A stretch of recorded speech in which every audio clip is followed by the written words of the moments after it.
ಕರ್ತನಾದ ಯೇಸು ಕ್ರಿಸ್ತರ ನಾಮದಲ್ಲಿ ಪ್ರೀತಿಯ ದೇವಜನರೇ, ಮತ್ತೊಂದು ಹೊಸ ದಿವಸದಲ್ಲಿ ನಾವು ಬದುಕುವ ಹಾಗೆ ದೇವರು ಕೃಪೆ ಮಾಡಿದ್ದಕ್ಕಾಗಿ ನಾವು ಅವರನ್ನು ಕೊಂಡಾಡುವಂಥದ್ದು ಎಷ್ಟು ಉತ್ತಮವಾದದ್ದಲ್ವಾ?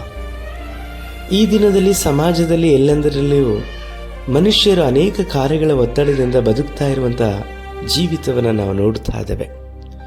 ಅನುದಿನವೂ ಸಹ ಮುಂಜಾನೆ ವೇಳೆಗೆ ಎದ್ದು ಹೋಗ್ತಾರೆ, ಸಂಜೆ ಸಮಯದಲ್ಲಿ ಮನೆಗೆ ಹಿಂದಿರುಗ್ತಾರೆ.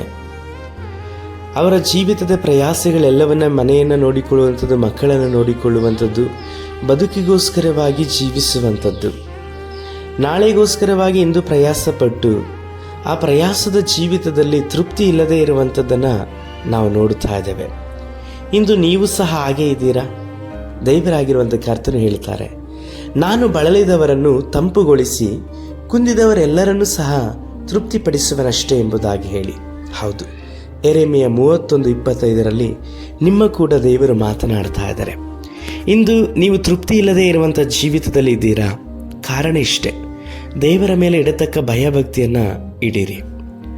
ದೇವರಿಗೆ ನಿಜವಾಗಿಯೂ ಭಯಭಕ್ತಿಯಿಂದ ನಾವು ಜೀವಿಸುವಾಗ ದೇವರಾಗಿರುವಂಥ ಕರ್ತನು ನಮ್ಮ ಜೀವಿತದಲ್ಲಿ ಸಮಾಧಾನವನ್ನು ಕೊಡುವವರಾಗಿ ಇದ್ದಾರೆ.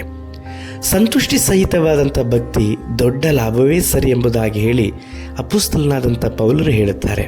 ಹೌದು, ಅವರು ಎಲ್ಲವನ್ನ ನಿರಾಕರಿಸಿ ಯೇಸುವಿನ ಮೇಲೆ ಭರವಸೆ ಇಟ್ಟವರಾಗಿ ಹಾಗೆ ನುಡಿತಾರೆ. ಇಂದು ನಾವು ಎಲ್ಲವುಗಳ ನಿಮಿತ್ತವಾಗಿ ಯೇಸುವಿನ ಮೇಲೆ ಭರವಸೆ ಇಡ್ತಾ ಇದ್ದೇವೆ. ಮೊದಲು ನಮ್ಮ ಭರವಸೆ ಯೇಸುವೇ ಆಗಿರಬೇಕು, ನಂತರದಲ್ಲಿ ಮಿಕ್ಕಾದದ್ದೆಲ್ಲವೂ. ಇತರರ ಹಾಗೆ ನಾವು ದುಃಖಿಸುವಂಥವರು ಅಲ್ಲ, ಸಮಾಧಾನವಿಲ್ಲದಂತೆ ಅಲಿಯುವವರೂ ಸಹ ಅಲ್ಲ. ದೇವರು ನಮಗೆ ಸಮಾಧಾನ ಪ್ರಭುವಾಗಿದ್ದಾರೆ. ಆದುದರಿಂದ ನೀವು ಬಳಲಿ ಹೋಗಿರ್ಬೋದು, ಬಲಹೀನರಾಗಿರ್ಬೋದು, ದೇವರು ನಿಮ್ಮನ್ನು ಸಮಾಧಾನ ಪಡಿಸ್ತಾರೆ. ಮಾತ್ರವಲ್ಲದೆ ಇತರರ ಬಾಯಿ ಮಾತಿನಿಂದಾಗಿ ನೀವು ಮನನೊಂದು ಇರಬಹುದು. ಜನಗಳ ಸುಮ್ಮನೆ ನಿಮ್ಮ ಮೇಲೆ ಮಾತನಾಡುವಂತಹ ಮಾತುಗಳ ನಿಮಿತ್ತವಾಗಿ ನೀವು ನೊಂದಿರಬಹುದು.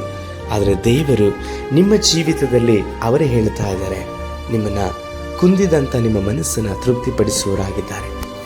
ನೀವು ಯೇಸುವಿನ ಮೇಲೆ ಇಟ್ಟಿರುವಂಥ ಭರವಸೆಯನ್ನು ಬಿಟ್ಟು ಬಿಡಬೇಡ್ರಿ. ಈ ದಿನವೇ ಕರ್ತನನ್ನು ಮತ್ತೆ ಹುಡುಕಿರಿ. ಸರ್ವಶಕ್ತನಾದ ದೇವರೇ, ಬಳಲಿ ಹೋದಂಥವರನ್ನು ಕರ್ತನೆ, ಮಾತ್ರವಲ್ಲದೆ ಕುಂದಿದಂಥವರನ್ನು ನೀವು ತಂಪುಗೊಳಿಸಿ ತೃಪ್ತಿಪಡಿಸುವ ದೇವರಾಗಿದ್ದೀರಿ. ಈ ದಿವಸವೂ ಸಹ ಅಂಥವರನ್ನು ನೀವು ಮುಟ್ರಿ. ನಮ್ಮ ರಕ್ಷಕನಾದ ಯೇಸು ಕರ್ತನ ನಾಮದಲ್ಲಿ ತಂದೆಯೇ, ಆಮೇನ್.